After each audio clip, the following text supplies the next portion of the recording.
Baik, selamat pagi pendengar Rasika Podcast. Jumpa kembali bersama Vina dalam program kita The Bangku Diskusi Bangun Kapuas Hulu. Dan di edisi kali ini Vina tidak sendirian, sudah bersama narasumber kita dari Dinas Pendidikan dan Kebudayaan Kabupaten Kapuas Hulu bersama Ibu Haja Sri Siti Haslindar SPD MSI ya Bu, selaku Kabid Pendidikan Dasar pada Dinas Pendidikan dan Kebudayaan Kabupaten Kapuas Hulu.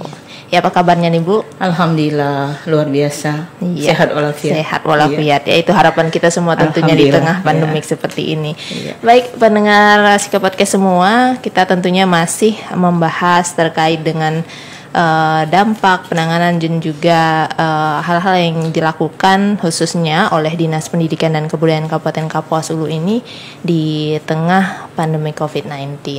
Nah, mungkin pertama-tama nih Bu, kita ingin tahu seperti apa sih dampak dari pandemi COVID-19 ini khususnya terhadap program kegiatan yang ada pada Dinas Pendidikan dan Kebudayaan Kabupaten Kapuas Hulu. Terima kasih atas kesempatan yang diberikan kepada Dinas Pendidikan dan Kebudayaan Kabupaten Kapuas Hulu untuk mengisi acara pada pagi hari ini. Assalamualaikum warahmatullahi wabarakatuh. Selamat pagi, salam sejahtera untuk kita semua. Selamat pagi. Baik, yang ingin saya sampaikan terutama tadi langsung pada poin dampak pandemi COVID-19 pada program kegiatan Dinas Pendidikan. Mungkin yang paling utama yaitu kegiatan belajar mengajar ya. Iya. Dari sejak pertengahan Maret 2020 ya, bahwa kegiatan pembelajaran mulai dari jenjang PAUD yaitu TK, RABA dan kelompok bermain serta jenjang pendidikan dasar SD, Madrasah Ibtidaiyah, SMP dan MTS sampai hari ini masih berlangsung secara online ya, daring dan luring. Nah, sehingga tentunya kendala-kendala ini berdampak langsung pada peningkatan kualitas mutu pendidikan. Itu sudah pasti. Di samping itu banyak kegiatan-kegiatan di bidang Dikdas terutama, termasuk juga di bidang PAUD ya.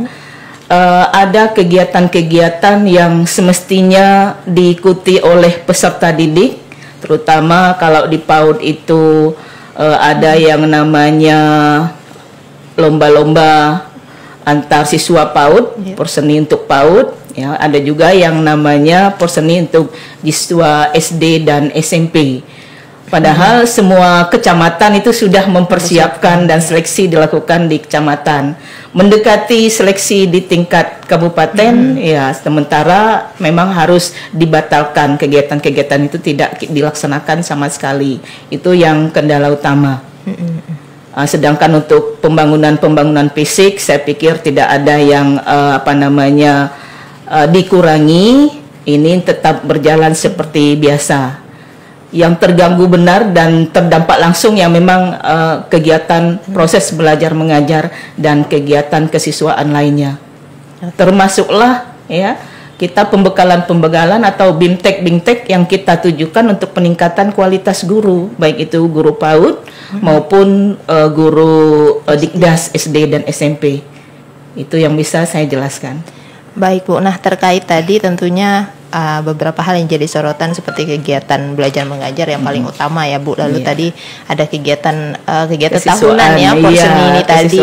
Nah, lalu upaya apa sih Bu dari Dinas Pendidikan yang telah dilakukan khususnya untuk kendala-kendala ini tadi Bu?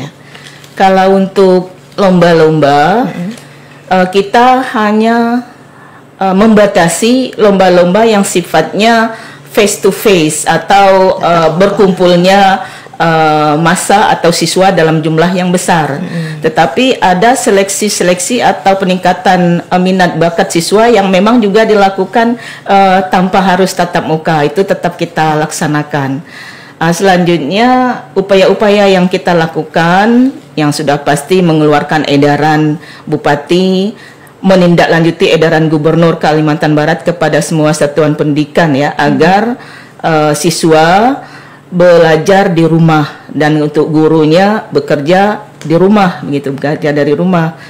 Sedangkan untuk kegiatan lainnya ya, semuanya mulai dari kegiatan dinas pendidikan sendiri, apalagi yang sekolah-sekolah semuanya dilakukan secara webinar atau dengan media Zoom meeting itu. Iya. Mungkin masih bisa saya tambahkan upaya-upaya lainnya, menindaklanjuti SKB 4 Menteri tentang pembelajaran tatap muka di masa pandemi COVID pada zona hijau dan zona kuning. Kami sudah merencanakan ya melakukan tes swab kepada guru yang ada di Kabupaten Kapuas Hulu. Kita merencanakan sekolah menengah pertama atau jenjang SMP. Ada beberapa sekolah yang sudah di tes swab, SMP Negeri 1 Putus Sibau dan SMP Negeri 7 Putus Sibau. Ternyata dari tes swab tersebut ada salah satu guru di SMP 7, juga di SMA Negeri 1 Putus Sibau itu ada salah satu guru yang terkonfirmasi COVID-19 ini. Sehingga kebijakan kita yang semula Agustus ya, ada beberapa sekolah itu kita putuskan untuk melakukan pembelajaran tatap muka, ya terpaksa ditunda.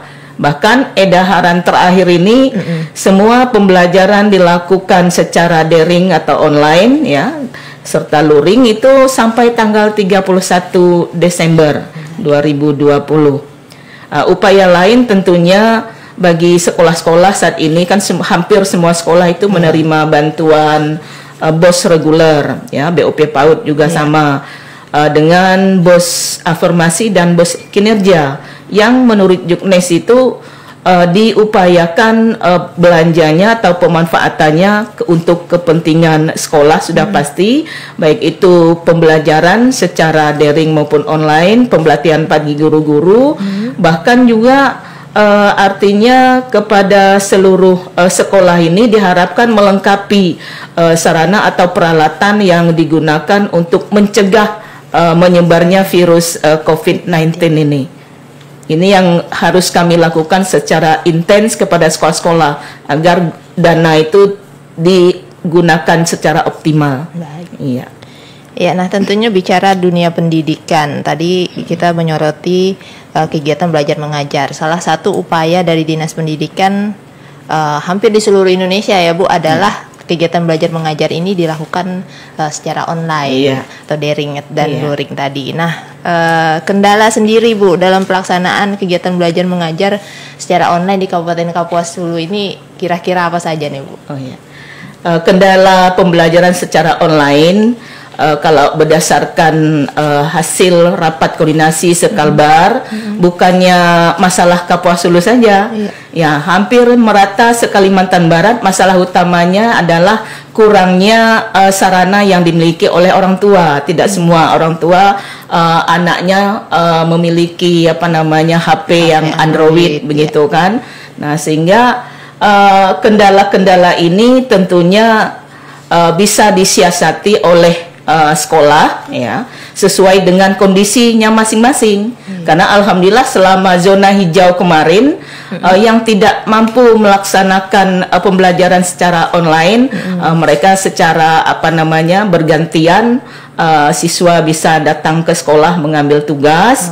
Kemudian ada juga yang guru aktif mendatangi rumah siswa hanya untuk mengantarkan tugas, bahkan ada juga yang membimbing anak di rumah-rumah yang cukup besar untuk ngumpulnya anak 5 sampai 10 orang itu yang dilakukan oleh kawan-kawan di lapangan.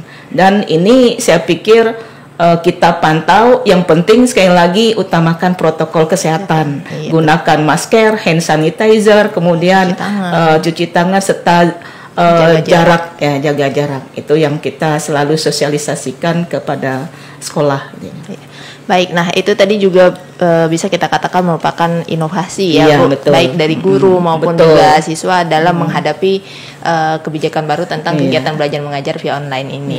Nah, baik, untuk selanjutnya mungkin ada informasi terbaru nih, kita juga dengar entah desas-desus atau benar nih Bu, bakalan ada pemberian kuota atau pulsa ya untuk siswa maupun guru nih Bu. Iya, alhamdulillah sudah ada 2 surat edaran yang disampaikan dari Kementerian dari Direktorat Jenderal PAUD, Dikdas dan Dikmen.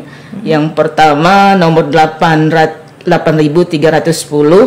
dan yang selanjutnya yang pertama 8202 dan yang terakhir itu 8310 tertanggal 28 Agustus yang lalu. Memang benar adanya bahwa pemerintah akan memberikan kuota internet secara gratis bagi guru dan peserta didik. Cuma besarannya kita sampai hari ini belum dapat informasi. Artinya ini menggembirakan, antara lain merupakan bentuk langkah-langkah yang dilakukan berdasarkan persoalan di lapangan. Nah, mungkin juga saya bisa tambahkan bahwa dana-dana BOS reguler, afirmasi dan kinerja itu sepertinya memang diizinkan juga untuk pembelian pulsa bagi guru dan siswa serta kegiatan administrasi di sekolah gitu yang dilakukan secara online gitu. Alhamdulillah ya. Jadi orang tua tidak susah-susah lagi.